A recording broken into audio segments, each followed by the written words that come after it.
No, so the big news, besides my Lego addiction, which I've always had, now I'm just deciding to just feed it. You're still reading, aren't you? Sorry.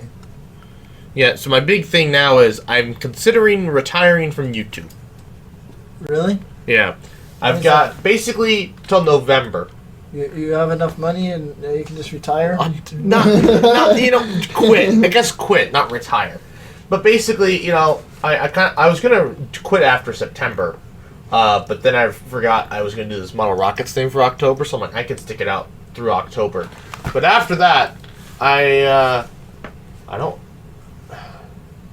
It's like I have that project idea with the walking. Is it a temporary circles. quit or just permanent? I don't know. Semi-permanent. Semi-permanent, Just take a break. I may never come back. Honest to God, I don't know if I want to be a YouTuber anymore. I think I'd rather just be a writer. Oh. Because I've been writing butterflies over there, and I've just... This? Yeah. Oh. It's the manuscript. It's 20 pages. Interesting. So. Is this complete, or...? Yeah. No. God, no. That's not... I'm not even done with the first story. This thing... So, remember how, like, short stories are only supposed to be 50,000 words? The whole collection is only supposed to be, like, 50,000 words? Yeah, I remember you telling me something about that, yeah. My first... The whole 20 pages is already over 10,000. It's almost 10,000 words. So you'll have one big short story. No. I'm almost done with the first story. But I'm just realizing, I'm like, yeah, this is going to be a lot longer than... Can short stories build upon each other? So then you could have like separate short stories that are all part of like the same universe, so to speak? That's what these are. Oh, so it's going to be more of a novel than a collection of short stories. And realistically, it really is just a novel.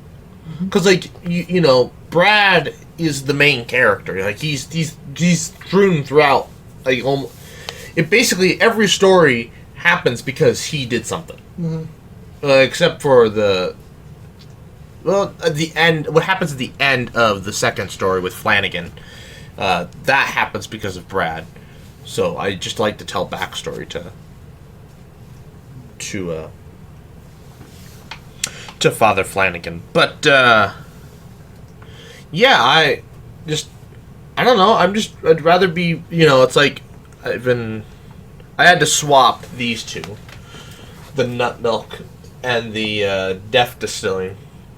I'm not distilling DEF anymore because I thought it was made of ethanol and ammonium nitrate. No, it's water ammonium nitrate. Silly me. So I'm not going to bother to distill it. I don't want water. So I'm just evaporating it all, which is taking forever. Oh my god. So when I set it up the night before I left for North Dakota. Okay. Well, when you pour DEF out, it does mention there are vapors. I'm like, what would those vapors be? It's just water, ammonium nitrate. Oh, it's ammonium. My entire the entire kitchen just was this strong ammonia smell. Oh, yeah? And it burned. And I was just like, okay. So I covered everything up with saran wrap, and I was like, I'm going to take off the saran wrap right before I walk out the door Friday morning for North Dakota. Leave it on your deck. I thought about that, but I didn't want bugs and crap getting in it. So then it won't. So when you came back from North Dakota, was the smell gone? Yeah. Oh. So I don't know how long it took the ammonia smell to go away, and why it was only temporary, but it eventually went away. So you put it under the oven hood and let it run all the whole time? No, I just I could only fit 3 in the sink. So I had one tray off by itself, and that one crystallized faster than the other ones. The other one that's sitting on there that's still got quite a bit of water in it, but it's still starting to crystallize. That one I had to pull fluid out of it, pour it into the other one, and then it started to crystallize. So it's just, I don't know why the ones in the sink they're not evaporating as fast. It must just be cooler in the sink because of the metal heat sink. Because the sink is metal, and so it's soaking up all the heat. Could be. No idea. I can't figure out what its problem is. But yeah, well, I already got. Unfortunately, it's all reflective metal, and so you just get the temperature of the surrounding area. Get a thermal imaging camera. That it still doesn't work. You'd have to put tape on it, something that's not reflective. So then the tape heats up from the metal, and then you get the proper temperature, or cools off, whatever. Put a little black dot on it. Yeah, that's what they have to do when they were Linus Tech Tips, when they have like computer parts that are shiny metal. They have to cover it with like tape or something so they can read it with their imaging camera if they're wanting to get a temperature. Show you what I made at work the other day. You made something at work. So we have. Do I still have the picture? Ah, yes, using work resources to make fun things. Waiting for pizza is wasting my life. Waiting, holding forever. I don't remember how long ago it was. What did you make? Here it is, and I do still have it. So we calibrate IR guns. And so the method we used to use was we'd make a ice bath. And then we stick a little piece of metal that's also black at the top. But the problem is that it was a very small area. And it was susceptible to the ambient air. So what this is, this chamber, it's a thermotron. And so you can set it to basically any temperature from negative 30 Fahrenheit to like 180 Celsius or something like that. So I set it warm. What? Quite warm. Quite warm. 180 Celsius. What's the melting point of lead? Like, what is it? 2,000? Melting point of lead. That's a thing. You can just talk to it. Yeah. 600. 320. Anyways, so this is just an aluminum block that's painted black. And it works great. So this is it. So this probe up here is the actual temperature. It's 32 something. And it was before this is reading like 36 degrees, which would be just out of tolerance. It's not measuring within spec. Yeah, way out of tolerance. And so it was like, is this really? And this was brand new.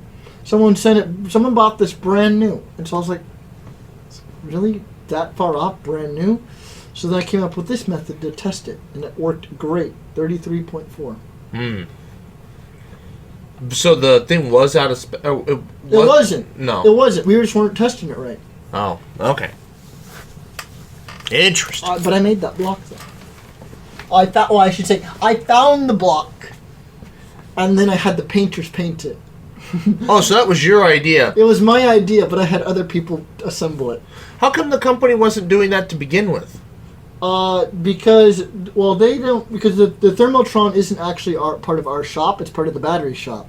Okay. And so they didn't really know. They knew they had it. They knew they had one, but they never really went out of their way to ask to use it. You're making changes. I worked for the battery shop, so I had my ins with them, and so I was like, "Hey, do you mind if I borrow it for like an hour to do this test?" Like, yeah, sure, go for it. You're making changes. Yes. There's some changes that need to be made. Yes. You saved the company some time and money because they didn't have. And now we're getting our own. Oh. We're getting our own thermotron now.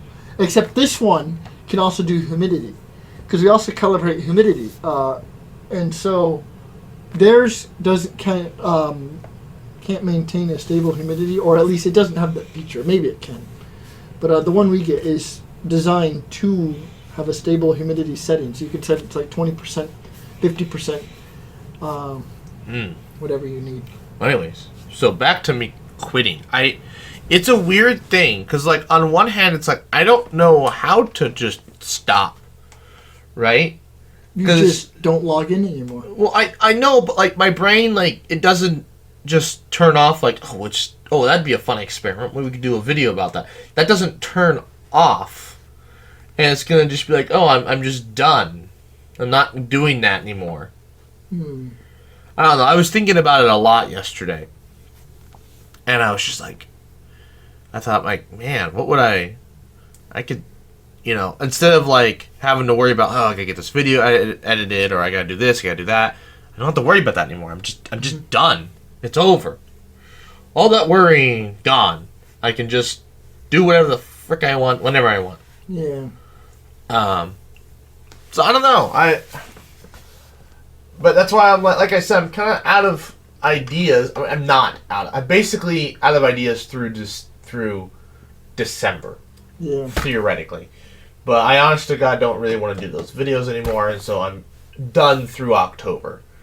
So once end of October hits and I do that video, that's pretty much it. I don't have any other ideas. So that's why I put that shelf there. I took down the that lighting and stuff because just like I don't use it anymore, and B, if I quit, I don't have it there anymore. So I was like, we'll put the Lego there. Yeah. So, and I think it looks nice. I wish you could get like a shelf that was just ever so slightly taller. That way I could fit. That way the Saturn V would sit just below the map. Oh, yeah. And then I could fit sets on there a little bit better. Buy two and cut it to size. Yeah. Sounds You know, it was weird last night. I was assembling it, and they didn't give me enough screws. Like I was short like 2 or 3 screws. What do you mean? For where? What part? These? Yeah. Really? Yeah. They said I needed so many screws, and it said I needed 3 more screws. I don't know. Oh yeah, that's what these are for. These are for your the shelves. I don't know what the 3rd screw was supposed to be for, but I did figure out though that I was short 2 screws. So luckily I am a hoarder of hardware, so I just went over to my little hardware store over here. Yeah. I didn't have a screw the right length. I had ones that were shorter and ones that were longer. So I put a screw. So I put. You take the longer one and cut it with a Dremel. I thought about doing that, but it was like 10 o'clock at night, and I was already gonna have to pound in nails, which I'm sure was gonna piss off my neighbors. So I was just like, well, it probably won't split. It didn't. So I screwed one of those in with the frickin' drill. I actually split the bottom one on mine. I don't know what I was doing, but it split the wood. It's not noticeable because on the back, but I did split it. No, Walmart had changed the way they make these. Oh yeah. Yeah. Oh, it was the funniest thing. They give you like a little nail holder. Mm-hmm.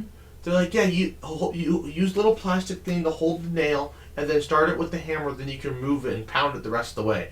And I'm like, the hell kind of simpletons can't. And then I'm like, I think that's what it was. Cause I think I hammered it. I don't know if I was just tired or whatever, but I hammered it in and it went in sideways and then poked out through the. I had the first shelf I ever built did that. I did that by accident. And that's it's at the bottom on the back. So I was like, oh. That's the one in my parents' house. No one's gonna care. Yeah, you have one of these at your parents'? I have a gray one. A gray one. Oh, they don't make that style anymore? No, they do. I just don't like gray. Oh. I prefer black. Oh, I thought they just made black and white. No, they make gray. But that's like the less desirable of the 2 colors, I would assume. So. Yeah. And it's like you can see the wood grain more in the gray. It's more wood grainy, and I don't like it. Like the black, the white doesn't have any wood grain, but the black you can barely see the wood grain, and I just like the black better. I only have 2 whites because I couldn't get blacks when I built them. Yeah. So, yeah, this one's modified, so I could run the power cable through it for the. Oh no, it's so I could run the Ethernet cable through it. I couldn't run the power cable because the power cable doesn't come undone. Is that a router and modem in one? Yeah. Oh. I can't. I have 2 separate boxes. Well, you don't have fiber. Oh. Yeah, I don't know what they do. Because the apartment doesn't have have a dish on top. They just run a cord underground to somewhere? That's how all internet is. Oh. You know, you don't. Nobody. You don't have satellite internet. It's not normal. Oh, my parents is not normal. No, that's not satellite internet. You guys have a cable that runs to your house, and then you distribute it to other people wirelessly. That's not normal. But the internet comes to us from the dish, though. Oh, you have satellite internet. That's not normal. You guys have crappy we bounce it. Yeah, the signal bounces off our house, but we get the signal initially from the dish. That's not normal. There's not a huge cable underground connecting to the. See, my parents have provider. cable. Oh, yeah? Yeah, it's Windstream. It's absolute garbo. Hmm.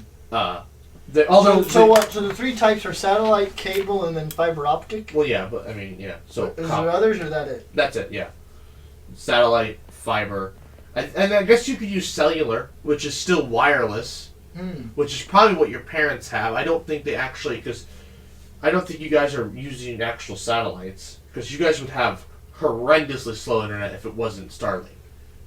I don't know. They just have a dish on their roof. I was told that's where the internet comes. How much do they pay per month? Well, it's dropped a lot because they have 7 people they're helping. When they reach 10, their internet's free. Oh, wow. And so basically they get a discount every time a new customer comes that they have to use their house for. And so at 10 people, it's free. But since 7 people are using it, they get quite a big discount. So. I was going to say, I'm like, why don't they just change to Starlink? Well, because they're helping out other people. Well, I know, but I was like, at some point, it was just like... At some point, they're going to have free internet. So well, yeah, I know. Starlink. But if they weren't helping people, I would just switch to Starlink. Well, this is before Starlink. Well, they yeah. started doing this. Started helping out people before Starlink. Before Starlink was a thing. Yeah. So they're already getting into this.